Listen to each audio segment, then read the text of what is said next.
नमस्कार विद्यार्थी मित्रांनो, या मागील व्हिडिओमध्ये आपण डायब्रिड क्रॉस पाहिला होता.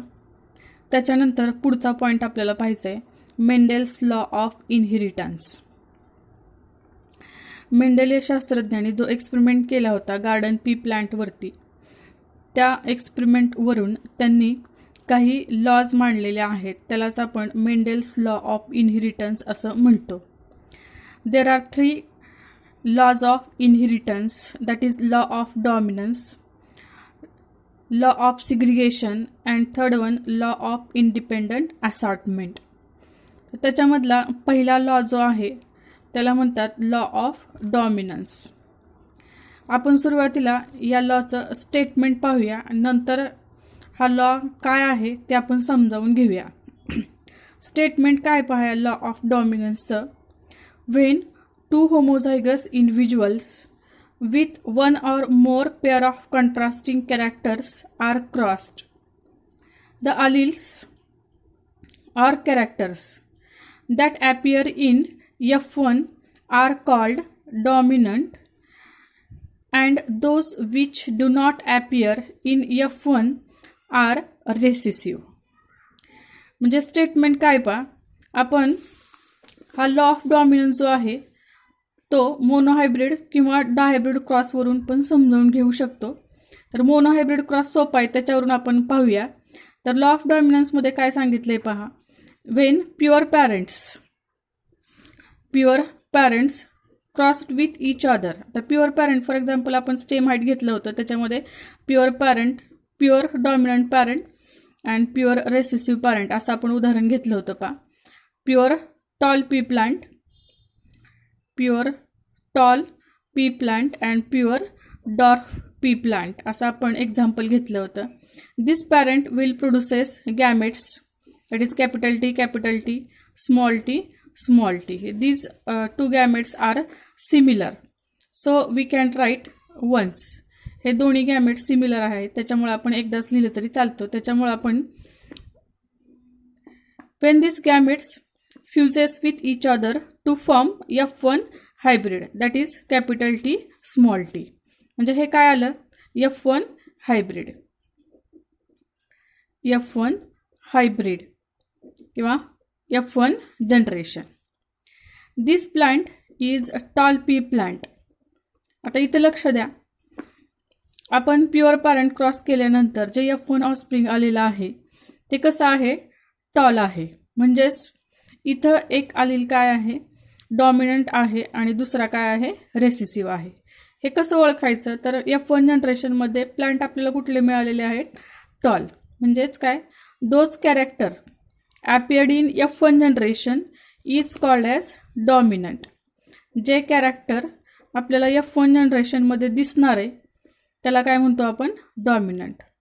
So tallness is the dominant character, while small t, that is dwarfness, this character is suppressed in F1 generation. हे प्लांट आपण ह्याला टॉल म्हटलं, डॉर्फ म्हटलेलं नाही पहा. कारण या कॅपिटल टीनी काय केलं, या स्मॉल टीचे कॅरेक्टर जे आहेत ते सप्रेस केले किंवा दाबून ठेवले. म्हणून F1 जनरेशनमधले जे प्लांट आहेत ते कसे झाले, टॉल झाले. म्हणजे टॉलनेस हे काय झालं, डॉमिनंट कॅरेक्टर झालं. आणि डॉर्फनेस हे कसलं झालं कॅरेक्टर, तर रेसेसिव्ह कॅरेक्टर. म्हणजेच लॉ ऑफ डॉमिनन्स आपण काय पाहिला, वेन 2 होमोझायगस इंडिव्हिज्युअल्स, हे 2 इंडिव्हिज्युअल्स पहा. When 2 homozygous individuals with 1 or more pair of contrasting character. इथं 1 पेअर आहे, एकच आपण कॅरेक्टर घेतलेला आहे, stem height. Those character appear in F1 generation is called as dominant, and those which are suppressed is called as recessive. म्हणजेच जे character F1 जनरेशनमध्ये दिसतं त्याला म्हणायचं dominant, while those are suppressed in F1 generation is called as recessive character. This is nothing but the law of dominance. ठीक आहे, law of dominance समजला, सोपा आहे पहा. म्हणजे जे कॅरेक्टर F1 जनरेशनमध्ये दिसतं त्याला म्हणायचं डॉमिनंट, जे दिसत नाही, सप्रेस राहतं त्याला म्हणायचं रेसेसिव्ह कॅरेक्टर. त्याच्यानंतर तुमच्या पुस्तकामध्ये एक प्रश्न आहे पा की त्याचं डिस्क्रिप्शन तुमच्या पुस्तकात नाही, जुन्या पुस्तकामध्ये होतं किंवा तुमच्या एक्झरसाइजमध्ये सध्या हा प्रश्न आहे. Y law of dominance is not universally accepted. म्हणजे लॉ ऑफ डॉमिनन्स हा युनिव्हर्सली ॲक्सेप्ट का केला नाही, तर त्याचं कारण काय आहे पा. There are many traits or characters shows the dominant or dominantness in many organism. म्हणजे आपल्यामध्ये जर उदाहरण पाहिलं, in human being widow speak is the dominant character. म्हणजे आपल्यामध्ये काही कॅरेक्टर काय आहेत, डॉमिनंट आहे. किंवा साधं उदाहरण तुम्हाला माहिती आहे, in pea plant, tall pea plant, later on yellow seed colour, round seed shape. हे आपण 7 ट्रेटमध्ये पाहिलेलं आहे पहा, 7 कॉन्ट्रास्टिंग कॅरेक्टरमध्ये. म्हणजे पी प्लांटमध्ये काही कॅरेक्टर आपल्याला डॉमिनंट दिसले, म्हणजे yellow seed colour, round seed shape, tall pea plant, हे कसले आहेत, सगळे डॉमिनंट कॅरेक्टर आहेत, हे आपल्याला माहिती आहे. However in many cases dominance is not complete or absent. परंतु काय होतं, काही केसेसमध्ये हा लॉ ऑफ डॉमिनन्स जो आहे तो नसतोच किंवा इनकम्प्लीट असतो. ते आपण पुढं सविस्तर पाहणार आहे. सध्या या प्रश्नाचं उत्तर आपण पाहतोय. लक्षात येते, काही केसेसमध्ये लॉ ऑफ डॉमिनन्स हा फॉलोअप केला जात नाही, तो अब्सेंट असतो किंवा काही केसेसमध्ये तो इनकम्प्लीट असतो. त्याचं एक्झाम्पल काय पा, incomplete dominant in flower colour of Mirabilis jalapa. Mirabilis jalapa त्याला आपण गुलमुसाचं झाड म्हणतो पहा. तर त्याच्यामध्ये काय पहा, हे उदाहरण तुमच्या पुस्तकात आपल्याला शिकायचं आहे, पण सध्या तरी काय आहे पहा, या मिरॅबिलिस जलापा त्याला आपण 4 o'clock प्लांट असं म्हणतो. तर त्याच्यामध्ये काय, रेड फ्लावर आणि व्हाईट फ्लावर. म्हणजे red is the dominant character while white is the recessive character. When this crossed with each other, they will produces pink flowers in F1 generation. आता law of dominance नुसार इथं flowers कसे develop व्हायला पाहिजे होते, तर red कलरचे. इथं फ्लावर्स कसे डेव्हलप व्हायला पाहिजे होते, रेड कलरचे. परंतु मिरॅबिलिस जलाफामध्ये F1 जनरेशनमध्ये पिंक कलरचे फ्लावर डेव्हलप होतात. म्हणजे इथं लॉ ऑफ डॉमिनन्स जो आहे तो पूर्णपणे फॉलोअप केला जात नाही. So this law of dominance is not universally accepted. हा झाला पहिला लॉ, लॉ ऑफ डॉमिनन्स. त्याच्यानंतर दुसरा लॉ आहे पा, लॉ ऑफ सिग्रिगेशन और law of purity of gametes. Law of segregation, सिग्रिगेटचा अर्थ तुम्हाला माहिती आहे, सिग्रिगेट म्हणजे सेपरेट होणं. लॉ ऑफ सिग्रिगेशन याचं स्टेटमेंट काय पाहूया. Pair of alleles in hybrid remains together without mixing with each other and separate or segregate during gamete formation. म्हणजे काय, pair of alleles in hybrid. Pair of alleles in hybrid म्हणजे काय, आत्ता जे आपण उदाहरण पाहिलं, परत आपण मोनोहायब्रिड क्रॉसकडेच जाऊया. तर पेअर ऑफ अलिल आता इथं घेऊया आपण, जरा मागाचंच उदाहरण आपण घेऊया. इथं गॅमेट्स काढले होते आणि हे काय होतं, F1 हायब्रिड. F1 हायब्रिड हा मोनोहायब्रिड क्रॉसच आपण पाहतोय. पेअर ऑफ अलिल म्हणजे इथं अलिल आहेत पहा, F1 जनरेशनमध्ये हे अलिल्स आहेत. कुठलं अलिल आहे, एक डॉमिनंट अलिल आहे आणि हे दुसरं रेसेसिव्ह अलिल आहे. Pair of अलिल remains together in F1 generation without mixing with each other. म्हणजे हे जे अलिल्स आहेत, कॅपिटल टी आणि स्मॉल टी, हे अलिल F1 जनरेशन म्हणजेच F1 हायब्रिडमध्ये एकत्र राहतात. Do not mix with each other, हे एकत्र F1 जनरेशनमध्ये असतात, परंतु ते एकमेकांमध्ये मिक्स होत नाहीत. They become segregate or separate at the time of gamete formation. आणि हे जे अलिल्स आहेत म्हणजे capital T small T F1 हायब्रिडमध्ये मिक्स होत नाहीत, ते परत सेपरेट होतात at the time of gamete formation. आपल्याला माहिती आहे मोनोहायब्रिड क्रॉसमध्ये पुढची स्टेप आपण काय करतो, सेल्फिंग ऑफ F1 म्हणजे काय करतो, capital T small T capital T small T, आणि परत याचे काय करतो, गॅमेट्स पाडतो, capital T small T capital T small T. म्हणजे काय झालं, हे अलील जे आहेत ते परत काय होतात, सिग्रिगेट होतात किंवा सेपरेट होतात. जर F1 हायब्रिडमध्ये हे जे अलिल्स आहेत जर मिक्स झाले असते तर इथं प्लांट वेगळंच तयार झालं असतं. पहा, आता आपण जनरली F1 हायब्रिड म्हटलं की इथं काय म्हणतो, हे कसलं प्लांट आहे, टॉल आहे.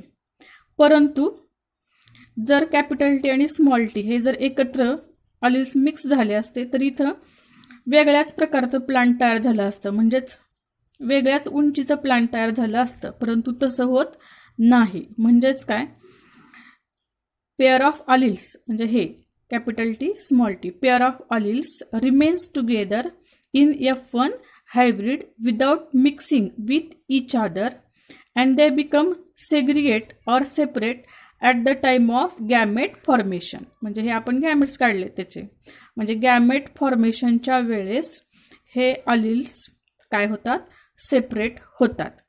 त्याला काय म्हणायचं, लॉ ऑफ सिग्रिगेशन.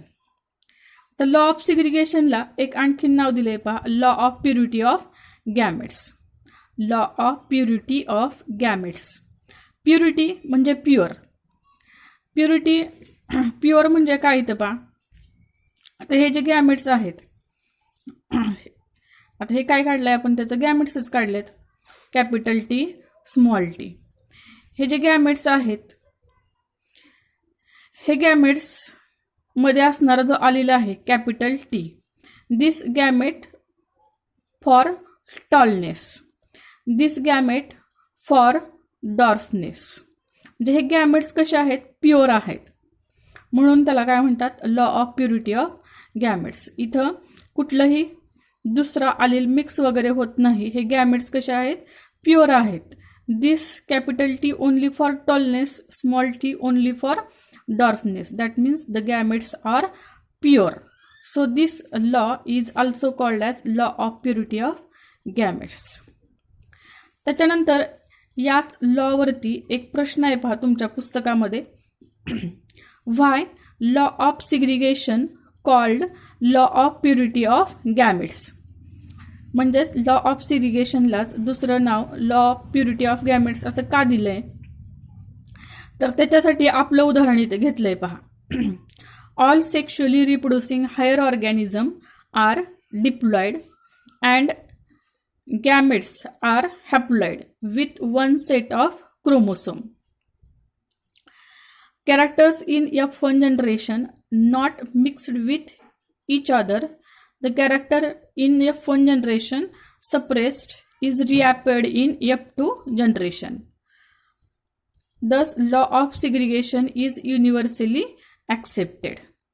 आपलं उदाहरण म्हणजे काय, हायर ऑर्गॅनिझम म्हणजेच ह्युमन बिईंगमध्ये जर घेतलं तर आपण समजा सेक्स क्रोमोसोम जर घेतले, फिमेलमध्ये सेक्स क्रोमोसोम कुठले असतात पहा, एक्स आणि एक्स.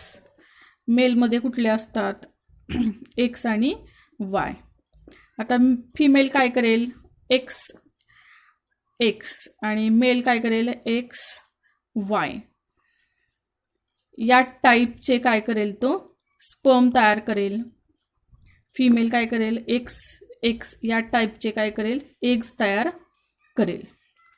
म्हणजेच काय, all reproducing organism higher organisms are diploid and gametes are haploid. आता फिमेल कशी असणार आहे, डिप्लॉइड असते, but this diploid organism will produces haploid gametes. हे डिप्लॉइड ऑर्गॅनिझम्स काय करतात, हॅप्लॉइड गॅमेट्स तयार करतात. आता हे तुम्हाला तर माहिती आहे गॅमेट्स कसे असतात, हॅप्लॉइड असतात. And this gametes do not mix with each other. हे गॅमेट्स एकमेकांमध्ये कधीही मिक्स होत नाहीत. ते कसे असतात, प्युअरच असतात. But at the time of fertilisation they become fuse with each other. इथं काय दिलं बा, the character in F1 generation is suppressed and reappeared in F2 generation. म्हणजेच जे कॅरेक्टर F1 जनरेशनमध्ये सप्रेस झालेलं आहे ते F2 जनरेशनमध्ये आपल्याला परत पाहायला मिळेल. म्हणजेच प्युरिटी ऑफ गॅमेट्स म्हणजे काय, तर ते गॅमेट्स कसे असतात, प्युअर असतात थोडक्यात. आणि हायर ऑर्गॅनिझम्स म्हणजे all sexually reproducing higher organisms कसे असतात, डिप्लॉइड असतात आणि ते काय करतात, हॅप्लॉइड गॅमेट्स तयार करतात with one set of chromosome. हा प्रश्न तुमच्या पुस्तकामध्ये आहे. ठीक आहे, तिसऱ्या लॉकडे आपण जाऊया. Law of independent assortment. Law of independent assortment. आता हा लॉ काय आहे, इंडिपेंडंट असॉर्टमेंट. आता इंडिपेंडंटचा अर्थ तुम्हाला लक्षात येतो. इंडिपेंडंट म्हणजे काय, स्वतंत्र म्हणतो आपण. Independent assortment. आता काय लॉ सांगतोय पहा, it is the third law depends upon dihybrid cross. म्हणजे आत्तापर्यंत जे आपण दोन लॉ पाहिले, लॉ ऑफ डॉमिनन्स आणि लॉ ऑफ सिग्रिगेशन, हे मोनोहायब्रिड क्रॉसवरती अवलंबून होते किंवा आपण ते डायहायब्रिड क्रॉसवरती पण सांगू शकतो. परंतु independent assortment is specially depend upon the dihybrid cross. It describes the how different genes or alleles present on separate chromosomes independently separate from each other during formation of gametes. These alleles are then randomly united in fertilization. In the hybrid cross, F2 phenotypic ratio is 9:3, 3:3, 3:1, indicates the two characters assort or separate. आता हे समजून घेण्यासाठी आपण एक त्याचं statement दिलेलं आहे पहा, इंडिपेंडंट असॉर्टमेंटचं. ते काय आहे ते पाहूया.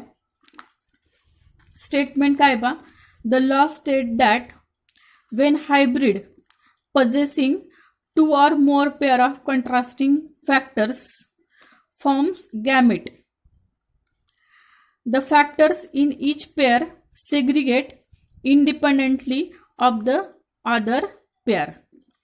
म्हणजे थोडक्यात काय पहा, आपण डायहायब्रिड क्रॉस पाहिला होता आणि डायहायब्रिड क्रॉसमध्ये आपण दोन कॅरेक्टर्स एकत्र घेतले होते पहा.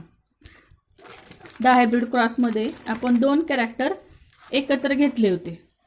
ते कुठले घेतले होते, इथं पहा, round yellow seeds crossed with wrinkled green seeds. म्हणजे इथं दोन कॅरेक्टर आहेत, seed shape and seed colour. This parent will produces gametes. आता हे सगळं आपण पाहिलेलं आहे.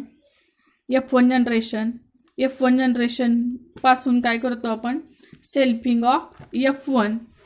सेल्फिंग ऑफ F1 म्हणजे हे F1 हायब्रिड जे आहे ते आपण सेल्फ क्रॉस करतो, त्याला आपण सेल्फिंग ऑफ F1 असं म्हणतो. आणि त्याच्यापासून आपण गॅमेट्स काढतो पहा. त्याच्यापासून काय केलं होतं आपण, असं गॅमेट्स काढले होते. आता इथं पहा, हे समजून घ्यायचं आहे आपल्याला, लॉ ऑफ इंडिपेंडंट असॉर्टमेंट. आता F2 जनरेशन काढत असताना हे जे आपण मेल आणि फिमेल गॅमेट्स काढलेले आहेत हे जरा समजून घ्यायचे. आता हा जो गॅमेट आहे, this gametes may fuses with all this gametes. असं काय आहे का, हा गॅमेट फक्त याच्याशी क्रॉस झालाय आणि संपलाय बाबा, तर तसं काही नाही. तर हा गॅमेट या चारही गॅमेट्सशी काय आहे, क्रॉस करू शकतो. म्हणजे तो स्वतंत्र आहे, असं काही नाहीये की तो फक्त याच गॅमेटशी फ्यूज होतोय. किंवा हा गॅमेट जर आपण पाहिलं तर हा चारही गॅमेट्सशी काय होतोय, फ्यूज होऊ शकतो. त्याला म्हणायचं इंडिपेंडंट असॉर्टमेंट. जर असं नसतं तर काय झालं असतं, आपल्याला लिमिटेड ऑफस्प्रिंग्स मिळाले असते. परंतु F2 जनरेशन मध्ये आपल्याला जवळजवळ काय मिळाले, 16 ऑफस्प्रिंग्स मिळालेले आहे. म्हणजेच काय, लॉ ऑफ इंडिपेंडंट असॉर्टमध्ये काय सांगायचंय नेमकं पहा, the law state that Wien hybrid possessing two or more pair of contrasting characters alleles forms gametes. ज्यावेळेस आपण क्रॉसिंगसाठी एक किंवा दोन कॅरेक्टर्स ॲट ए टाइम घेतो, त्यावेळेस जे गॅमेट्स तयार केले जातात, हे गॅमेट्स हे काय आहेत, त्याचे गॅमेट्स आहेत. The factors in each pair segregate independently of other pair. म्हणजे हे जे गॅमेट्स आहेत ते कुणाशीही पेअर करू शकतात, त्याला म्हणायचं इंडिपेंडंट असॉर्टमेंट. असं काही नाही की हा गॅमेट याच्याशीच फ्यूज होईल, तर हे सगळे गॅमेट्स कुणाशीही काय करू शकतात, ते इंडिपेंडेंटली असॉर्ट होऊ शकतात. म्हणूनच आपल्याला काय मिळालेलं आहे, 16 पॉसिबल ऑफस्प्रिंग्स मिळालेले आहेत in F2 generation in 9s3, 3s3, 3s1. That means these gametes can fuses randomly with each other. Randomly म्हणजे कसेही ते काय होऊ शकतात, गॅमेट्स पेअर होऊ शकतात, इंडिपेंडेंटली असॉर्ट होऊ शकतात. म्हणूनच आपल्याला वेगवेगळ्या प्रकारचे इथं काय मिळालेले आहेत, ऑफस्प्रिंग्स मिळालेले आहेत. त्याला म्हणायचं law of independent assortment. These are the 3 laws of Mendel or principles of Mendel. त्याच्यानंतर पुढचा पार्ट आपल्याला पाहायचा आहे बॅकक्रॉस. बॅकक्रॉसची डेफिनेशन काय दिली पहा, हे पाहिलेलंच आहे आपण अगोदर, तरी पण आपण फास्ट पाहूया जरा. बॅकक्रॉस म्हणजे काय, when F1 or F2 hybrid crossed back with its recessive or dominant parent, such a cross is called as back cross. Back cross म्हणजे काय, ज्यावेळेस F1 हायब्रिड त्याच्या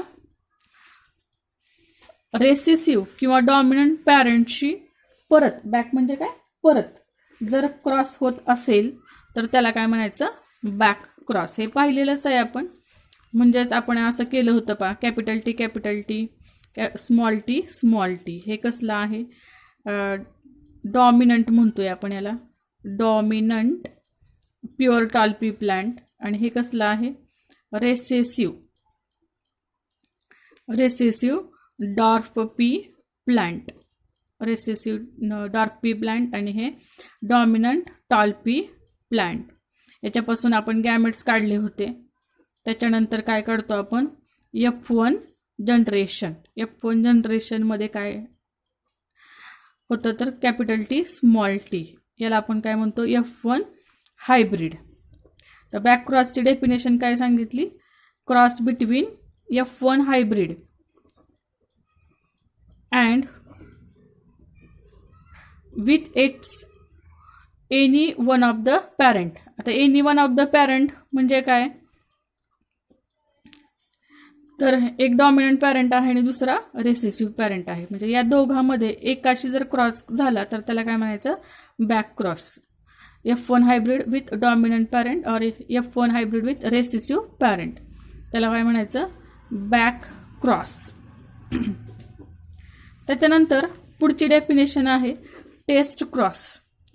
टेस्ट क्रॉस म्हणजे काय पहा, cross of F1 hybrid with its homozygous recessive parent called as test cross. Test cross म्हणजे काय, cross between F1 hybrid with its recessive homozygous parent. हे पण पाहिली होती आपण डेफिनेशन. टेस्ट क्रॉस म्हणजे cross between F1 hybrid with its recessive homozygous parent. homozygous parent is called as test cross. म्हणजे मोनोहायब्रिडमध्ये जर पाहिलं तर असं आपण पाहिलं होतं, capital T small T, it is the F1 hybrid and recessive homozygous parent that is small T, याला म्हणायचं टेस्ट क्रॉस. आणि हे झालं बॅक क्रॉस. बॅक क्रॉस म्हणजे काय, F1 हायब्रिड त्याचा क्रॉस कुठल्याही पॅरेंटशी, म्हणजे एकतर डॉमिनंट पॅरेंट असेल किंवा रेसेसिव्ह पॅरेंट असेल, त्याच्याशी जर क्रॉस होत असेल तर त्याला म्हणायचं बॅक क्रॉस. ठीक आहे. त्याच्यानंतर टेस्ट क्रॉसवरती एक एक्झाम्पल दिलेलं आहे पहा. ह्या टेस्ट क्रॉसचं सिग्निफिकन्स आपल्याला पाहायचं. एक महत्त्वाचं सिग्निफिकन्स आहे या टेस्ट क्रॉसचं.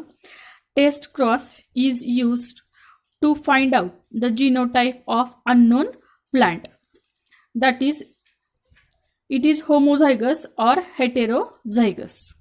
हे महत्वाचं आहे पहा. या टेस्ट क्रॉसचा उपयोग कशासाठी केला जातो, तर एखाद्या अननोन म्हणजे अनोळखी प्लांटचा जीनोटाइप शोधण्यासाठी, अननोन प्लांटचा जीनोटाइप शोधण्यासाठी आपल्याला टेस्ट क्रॉसचा उपयोग केला जातो. मग ते प्लांट होमोझायगस आहे की हेटेरोझायगस आहे हे शोधण्यासाठी आपल्याला टेस्ट क्रॉसचा उपयोग करायचा आहे किंवा केला जातो. आता तो कसा करतात, एक एक्झाम्पल तुमच्या पुस्तकामध्ये सोडवून दिलेला आहे. जसं गणितामध्ये एक एक्झाम्पल देतात तसंच आपण एक एक्झाम्पल घेतले पहा. काय example, there is pea plant with violet flowers. Violet flower is the dominant trait. Example जसं गणितामध्ये असतं तसंच एक एक्झाम्पल आपण घेतलंय. There is pea plant with violet flower. एक पी प्लांट आहे की ज्याच्यामध्ये काय होतात, व्हायलेट कलरचे फ्लावर्स येत आहेत. Violet flower is the dominant trait. आणि एक माहिती दिली त्यांनी की व्हायलेट फ्लावर हे काय आहे, त्याचं डॉमिनंट कॅरेक्टर आहे. Then find out the genotype of this P plant.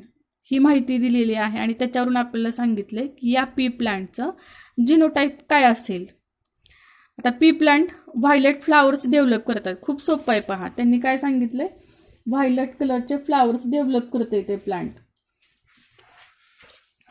Violet कलरचं काय करते, फ्लावर्स डेव्हलप करतायत. आणि काय सांगितलं, violet is the dominant character.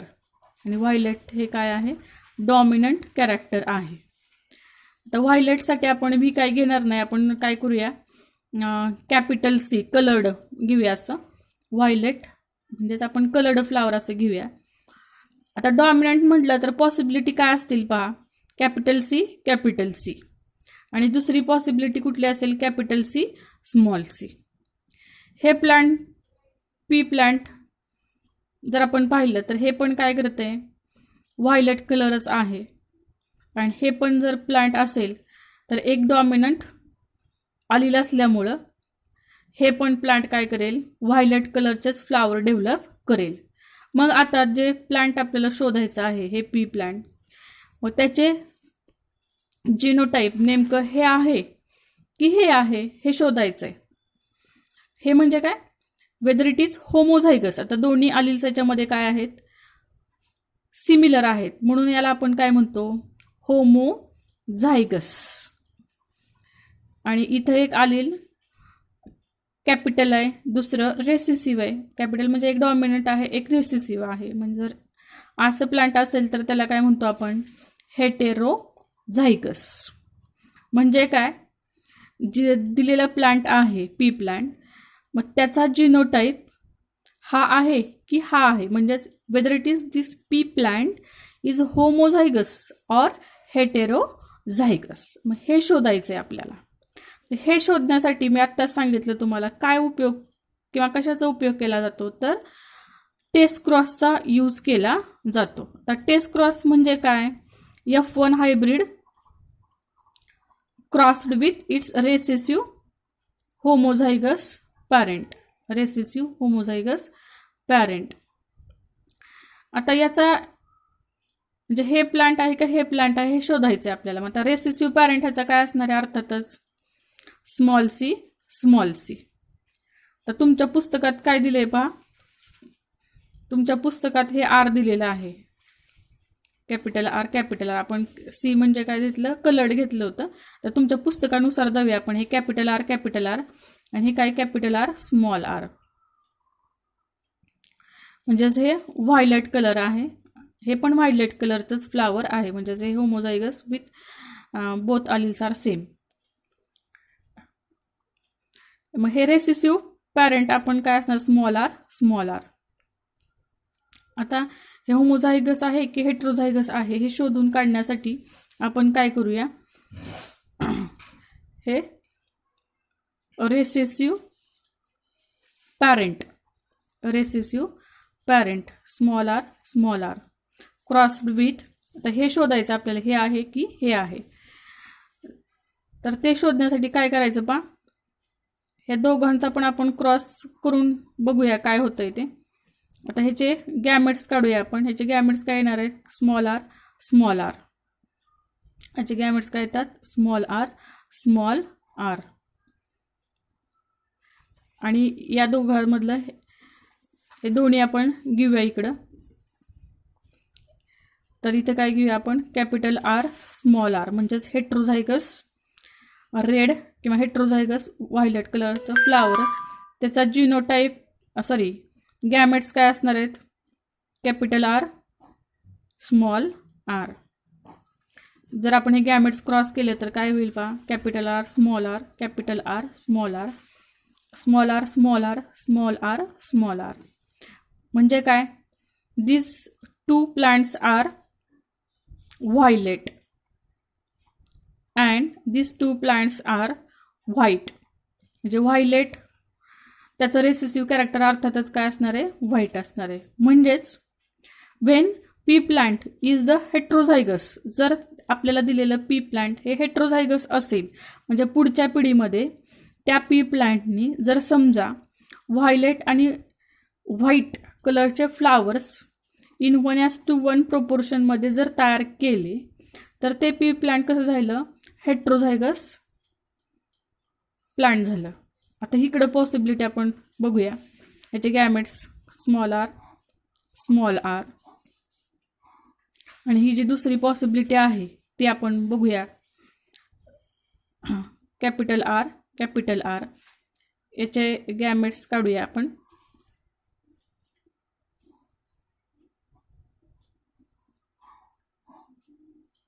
Capital R ह्याचे गॅमेट्स आहेत हे capital R small R capital R small R capital R small R capital R small R. That means all plants are violet colour. That means this P plant produces all violet coloured flowers. म्हणजे काय? जर F2 जनरेशनमध्ये P प्लांटमध्ये जर 100% जर violet colours किंवा violet coloured flower येत असतील तर त्या पी प्लांटचा जिनोटाईप काय झाला? Capital R. म्हणजे लक्षात आलं का तुमच्या? आपण काय केलंय? या टेस्ट क्रॉसचा यूज केलाय. टेस्ट क्रॉसचा मी तुम्हाला सांगितलं कशा पद्धतीने उपयोग करायचा आहे. तर जे आपल्याला दिलेलं होतं प्लांट पी प्लांट त्याच्यामध्ये व्हायलेट कलरचे फ्लावर डेव्हलप होत होते. मग आपण व्हायलेट म्हटलं की 2 पॉसिबिलिटी मांडून घेतल्या. मग त्या पी प्लांटचा हा तर जिनोटाईप असू शकेल किंवा हा तर